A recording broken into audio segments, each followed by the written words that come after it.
साथियों नमस्कार, स्वागत है आपका आपके अपने YouTube चैनल अंकित अनऑफिशियल में। दोस्तों आज हम लोग बात करने वाले हैं प्रदेशों में इलेक्शन के बाद आरओ एआरओ की जो बड़ी भर्ती आने वाली है उस भर्ती के बारे में पूरी चर्चा होगी। साथ ही साथ आरओ एआरओ भर्ती के पेपर सिलेबस इसके बारे में तमाम आज बातें होने वाली हैं। तो वीडियो को बिल्कुल ध्यान से देखिएगा, बिल्कुल स्किप मत कीजिएगा क्योंकि आज की वीडियो आप लोगों के लिए बहुत ज्यादा इंपॉर्टेंट है।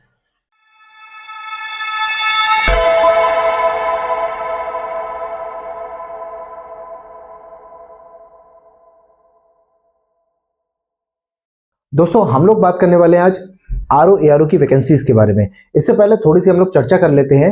एक जो बच्चा पढ़ने में होता है, थोड़ा सा ठीक ठाक होता है, कंपटीशन की तैयारी कर रहा होता है, तो उसका स्तर क्या होता है? दोस्तों उसका स्तर जो होता है वो पैट के थ्रू यूपी ट्रिपल एससी या एमपी ट्रिपल एससी इस टाइप की जो वैकेंसीज होती हैं वो उसका पहला टारगेट बना रहता है। साथ ही साथ वो इस तरह की अलग अलग भर्तियां भी देख लेता है, जैसे लेखपाल की देख लेगा, वीडियो की देख लेगा। इसके बाद अगर उसको लगता है कि अब मेरा लेवल थोड़ा सा पढ़ाई में अपग्रेड हो गया है तो उसके बाद वो पीसीएस लेवल की वैकेंसीज देखने लगता है।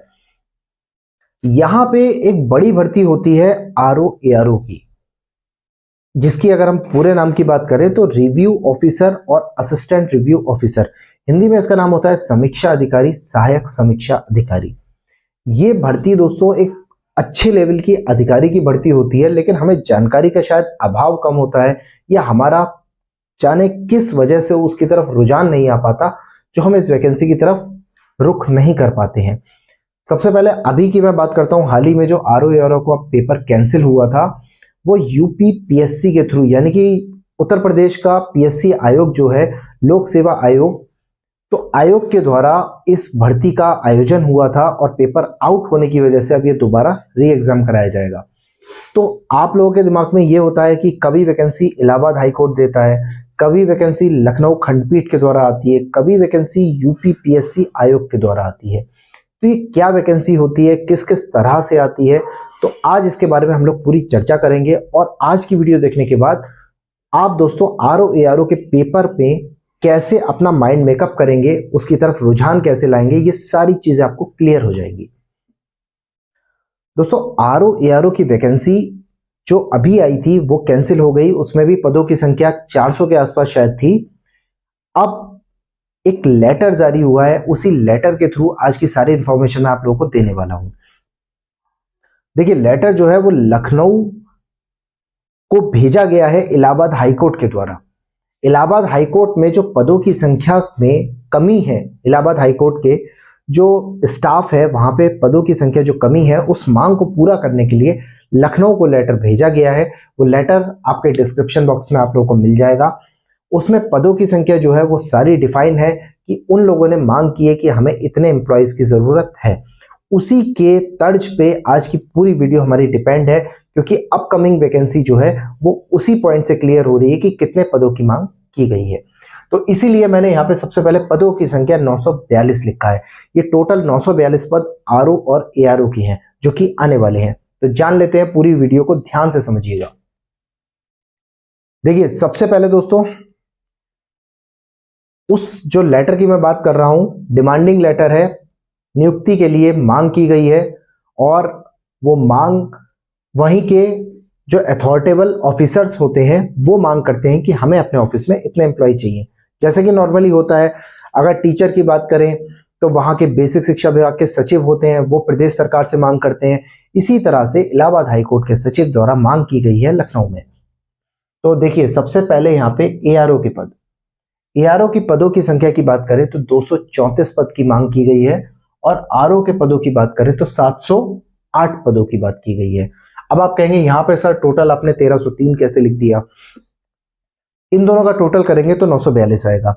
अब जो 1303 है वो अलग अलग और पद भी हैं, तो सबको मिला के डिप्टी कलेक्टर, रजिस्ट्रार, तमाम तरह की के पद हैं, तो उन सबको मिला के 1303 हो रहे हैं। जो हमारे बेसिक आरओ एआरओ के पद हैं उनकी संख्या 942 है। ठीक, इतनी बात क्लियर? तो आप ये मान के चलिए अधिकारी रैंक में 942 पद एक बहुत बड़ी संख्या होती है, क्योंकि पीसीएस में भी अगर आप बात करें तो पोस्ट के आधार पे 30, 40, 100, 200, 300 मैक्सिमम ये वैकेंसीज रहती हैं। तो ऑफिसर लेवल के एग्जाम में आप बहुत बड़ी वैकेंसी की बात तो नहीं कर सकते, तो वहां पे 942 पद बड़े पद कहलाते हैं। ठीक, इसके बाद अब हम लोग बात करते हैं आरओ क्यों लोग बनना चाहते हैं और क्यों इसकी तरफ हमें जाना चाहिए, ऐसी क्या चीज है। देखिए आरओ यानी कि रिव्यू ऑफिसर, समीक्षा अधिकारी, इसका काम हाई कोर्ट में होता है। अब बात करते हैं इलाहाबाद की और यूपीपीएससी के थ्रू जो वैकेंसी होती है, सबकी जॉब हाई कोर्ट में ही होती है, सबका काम कोर्ट के अंदर का ही होता है। ठीक है, कहीं से भी किसी भी आयोग से वैकेंसी आएगी सॉरी, किसी भी आयोग के थ्रू वैकेंसी आएगी, सबकी जॉब हाई कोर्ट में ही रहेगी, इसके इर्द गिर्द उसे कोई काम नहीं करना है। आरओ का जो वेतन होता है यानी कि सैलरी होती है वो लेवल 8 की होती है, लेवल 8। ठीक है, तो सैलरी का इन्होंने स्केल बता दिया, 47,600 47600 से 1,51,100 रुपए, ये इनका वेतनमान रहता है। तो दोस्तों लेवल 8 से आप इस तरीके से समझिए, सैलरी मैं आप लोगों को इसलिए बता रहा हूं क्योंकि सैलरी के बाद हमें एक मोटिवेशन आता है, फिर हम जॉब की तरफ बढ़ते हैं आगे। लेवल 7 जो होता है, इससे पिछला लेवल 7, लेवल 7 होता है इंस्पेक्टर का, और उससे पिछला लेवल 6 जो होता है वो होता है एसआई का, सब इंस्पेक्टर का। लेवल 8 का मतलब आप समझ लीजिए दोनों से इसका लेवल ऊंचा है। अब पीसीएस की अगर मैं जॉब की बात करूं, पीसीएस में जो वैकेंसीज आती हैं उसमें लेवल 5 से लेकर लेवल 10 तक होता है। ठीक है, अगर आप पीसीएस क्वालिफाई करेंगे और रैंक आपकी थोड़ी सी कम होगी तो आपको लेवल 5 की मिलेगी, अच्छी होगी तो 6, 7, 8, 9, 10 तक होता है। तो आरओ की जॉब में लेवल 8 है, यानी कि बहुत कम भी नहीं है बहुत ज्यादा भी नहीं है, तो पीसीएस के मिड लेवल के बराबर ये जॉब अपने आप में होती है। इसके बाद अब मैं बात करता हूं इसमें कौन व्यक्ति फॉर्म भर सकता है, उसकी एलिजिबिलिटी क्या होती है। हमारे दिमाग में कई तरह की बातें होती हैं कि मेरी ये क्वालिफिकेशन नहीं है मैं आरओ का नहीं भर सकता, या फिर मेरी ये क्वालिफिकेशन और हो जाती तो शायद मैं एआरओ का भर लेता। और सारी चीजें स्टेप बाय स्टेप आपके पूरी तरीके से समझ में आ जाएगी। देखिए एलिजिबिलिटी के नाम पे आरओ में सबसे पहले आप होने चाहिए ग्रेजुएट, भारत सरकार द्वारा मान्यता प्राप्त किसी भी यूनिवर्सिटी से कोई भी आप डिग्री करे हो ग्रेजुएशन की, तो आप ये फॉर्म भरने के लिए एलिजिबल होते हैं, नंबर पहली बात। इसके बाद नंबर सेकंड, अगर आप ग्रेजुएशन में बीटेक करे हैं और आपकी जो ब्रांच थी बीटेक की कंप्यूटर साइंस या आईटी थी, तो फिर आपका कोई भी अन्य चीज की आपको जरूरत नहीं है। ये हो गई दूसरी बात। अब बात करते हैं जिसने बीटेक कंप्यूटर साइंस से नहीं करा है, खाली बीए करा है या बीकॉम किया है, बीबीए किया है, बीसीए किया है, इस टाइप का जिसने भी कोर्स किया है उसको क्या करना है, उसको अपनी ग्रेजुएशन के साथ में उसके पास होना चाहिए ओ लेवल का सर्टिफिकेट। ओ लेवल उसने अगर किया है तो वो इसको इसके साथ में लगा सकता है। अब बात करें ओ लेवल भी नहीं है हमारे पास, तब क्या करें, तब आपके पास ट्रिपल सी का सर्टिफिकेट होना चाहिए। अगर आपके पास ट्रिपल सी है साथ में ग्रेजुएशन है तब भी आप इस फॉर्म को भर सकते हैं। ठीक, तो यहां पे कितनी कंडीशंस बनी, अगर आप बीटेक कंप्यूटर साइंस या इंफॉर्मेशन टेक्नोलॉजी, बीटेक सीएस या आईटी, किसी से भी आप बीटेक हैं तो आपको साथ में कुछ नहीं चाहिए, आप एलिजिबल हैं। अगर आप बीए हैं तो आपके बीए के साथ ओ लेवल अगर है तो आप एलिजिबल हैं। बीए यानी कि कोई भी बीटेक को छोड़ के कोई भी ग्रेजुएशन है और साथ में ओ लेवल है, आप एलिजिबल हैं।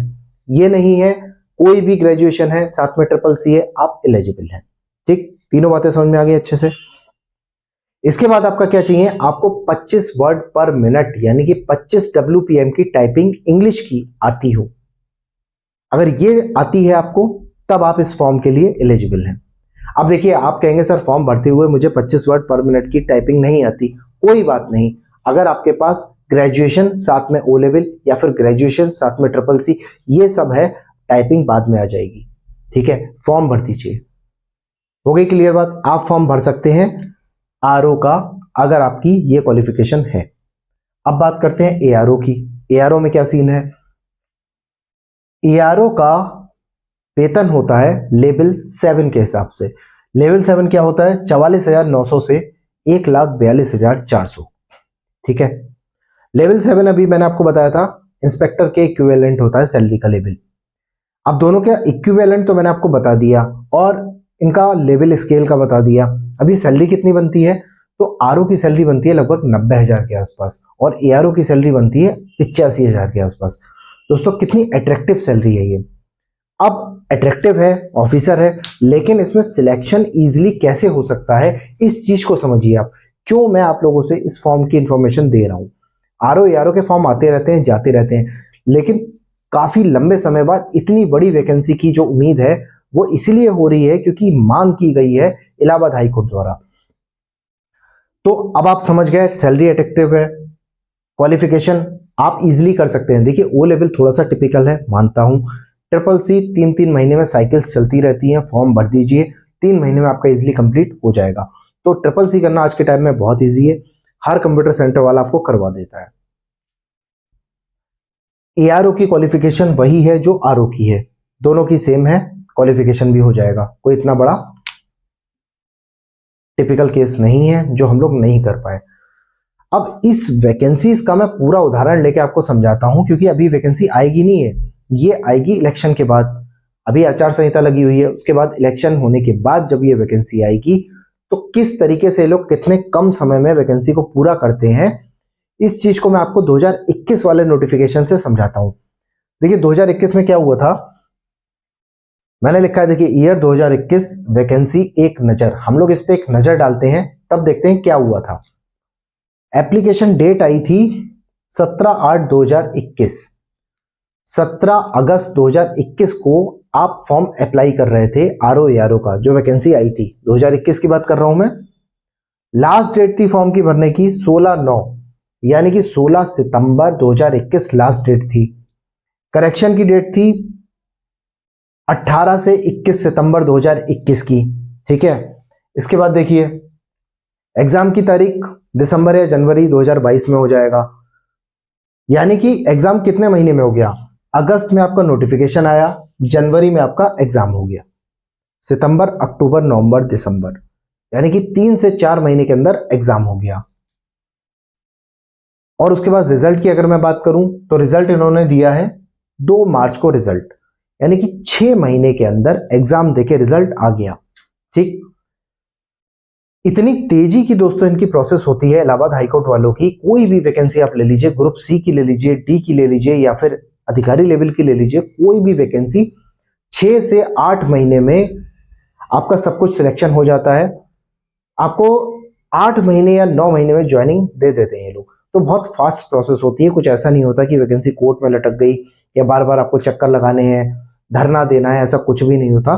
बहुत क्लियरली वैकेंसी 9 महीने के अंदर आपकी ज्वाइनिंग करा देते हैं। अब हम बात कर लेते हैं यहाँ पे एज की, कितनी एज रहती है। तो इलाहाबाद हाई कोर्ट में आरओ एआरओ में 21 साल से लेकर 35 साल तक की आयु वाले व्यक्ति इसमें फॉर्म भर सकते हैं। यदि कोई भाई बहन फिजिकली हैंडीकैप्ड है, यानी कि विकलांग या दिव्यांग है, तो उनके पास 15 साल का रिलैक्सेशन रहता है। 15 साल अगर उनकी एज और ज्यादा होती है तब भी वो फॉर्म भर सकते हैं। यदि कोई व्यक्ति एक्स सर्विसमैन है तो उसको 3 साल का रिलैक्सेशन एज में मिलता है, ठीक है। क्लियर हो गई इतनी बात। इसके बाद दोस्तों हम लोग बात कर लेते हैं परीक्षा, एग्जाम की। एग्जाम किस तरीके से होता है, देखिए एग्जाम इसका 2 पार्ट्स में होता है, पार्ट 1 पार्ट 2, ठीक। पार्ट 1 में आपके 200 क्वेश्चन आते हैं, 200 क्वेश्चन 200 मार्क्स के, ठीक है, यानी कि एक क्वेश्चन 1 नंबर का। समय आपको मिलता है 180 मिनट, यानी कि 3 घंटे। दोस्तों 3 घंटे के हिसाब से 200 क्वेश्चन आज के टाइम में किसी भी एग्जाम में इतनी सहूलियत आपको नहीं मिलने वाली। अच्छा समय है, क्वेश्चन कम है, और सबसे बड़ी बात नेगेटिव मार्किंग नहीं है, ठीक है। बिल्कुल भी नेगेटिव मार्किंग इसमें नहीं है। 3 घंटे में आपको मात्र 200 क्वेश्चन करने हैं, नेगेटिव मार्किंग भी नहीं है। साथ में पेपर आपका जो है कंप्यूटर बेस्ड होगा, यानी कि आपको कंप्यूटर पे देना है। पहले आपका ये पेपर बेस्ड होता था, हार्ड कॉपी मिलती थी पेपर की, उससे करते थे, लेकिन चूंकि अब सारे पेपर जहां तक ऑनलाइन हो रहे हैं तो ये भी ऑनलाइन होगा। जैसे ही आप पेपर 1 पार्ट 1 इसका कंप्लीट करेंगे, पेपर पहला देंगे 3 घंटे, उसके बाद 15 मिनट का आपको गैप मिलेगा, उसके बाद होगा आपका टाइपिंग का टेस्ट। 25 वर्ड पर मिनट की टाइपिंग करनी है और इंग्लिश टाइपिंग करनी है, ठीक है। इतनी बात क्लियर हो गई। अब पेपर 1 की हम बात कर ले, पेपर 1 में आता क्या क्या है। तो देखिए पेपर 1 में सबसे पहले आपकी आएगी जीएस, जीएस के साथ होगी हिंदी, इंग्लिश, मैथ, रीजनिंग और इसके साथ एक सब्जेक्ट और होता है आपका साइंस। तो जीएस तो सब पेपरों में आती है। साथ में आपके क्या क्या ऐड ऑन हो रहे हैं इसमें, इंग्लिश है, हिंदी है, मैथ्स है और कंप्यूटर है और साइंस है। ठीक है, इतने सब्जेक्ट हो गए आपके। एप्टीट्यूड का पोर्शन होता है इसमें, उसी में आपका मैथ और रीजनिंग दोनों कंबाइंड होते हैं। ठीक है, तो 200 नंबर हो गए, 200 मार्क्स हो गए, 180 मिनट्स हो गए, 15 मिनट का गैप हुआ, टाइपिंग हो गई, सब्जेक्ट्स बता दिए आपको। टाइपिंग का थोड़ा सा ध्यान से सुन लीजिएगा। टाइपिंग 50 मार्क्स की होती है। पार्ट 1 आपका 200 का हुआ, पार्ट 2 50 मार्क्स का, यानी कि टाइपिंग 50 नंबर की।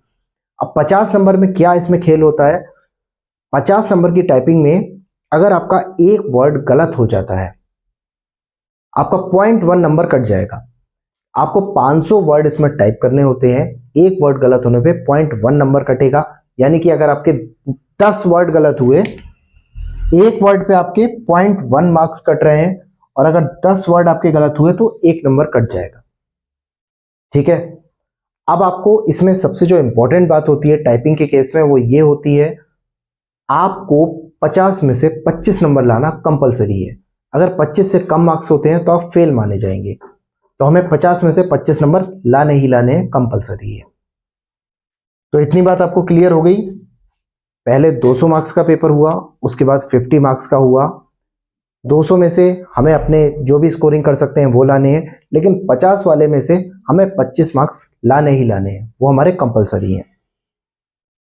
अब मेरिट कैसे बनती है, 200 ये वाले आपके हो गए पार्ट 1 के, प्लस 50 मार्क्स पार्ट 2 के, यानी कि 250 में से टोटल आपकी मेरिट बनेगी। तो 250 में से जितने भी आपके मार्क्स होते हैं उसके आधार पर आपकी मेरिट का सिलेक्शन होगा। तो आज की वीडियो से मैंने आप लोगों को यह समझाने की कोशिश की कि यहाँ पे जो एलिजिबिलिटी में हमारा कंफ्यूजन रहता था वो इतनी बड़ी नहीं है, या ना इतनी किसी तरह की टिपिकल है जो हमें किसी तरह की इसमें प्रॉब्लम आए। ओ लेवल का थोड़ा सा माइंड में रहता था कि हमारे पास ओ लेवल नहीं है तो क्या ये फॉर्म हम भर सकते हैं या नहीं भर सकते। तो ट्रिपल सी भी इसका एक अल्टरनेट ऑप्शन है कि यदि हमारे पास ट्रिपल सी है तब भी हम इस फॉर्म को भर सकते हैं, या साथ में हमारे कंप्यूटर साइंस से बीटेक किया हुआ है, हम इस फॉर्म को भरने के लिए एलिजिबल हैं। तो ये एक बड़ी वैकेंसी है दोस्तों, इसलिए मैंने आपको ये इन्फॉर्मेशन दी। और अगर आपको ये इन्फॉर्मेशन अच्छी लगी हो तो वीडियो को लाइक करना बिल्कुल ना भूलें। चैनल पे नए हैं तो चैनल को सब्सक्राइब करें और अपने दोस्तों के साथ शेयर करना बिल्कुल ना भूलें। तो आज की वीडियो में इतना ही। Thank you for watching this video. Thank you.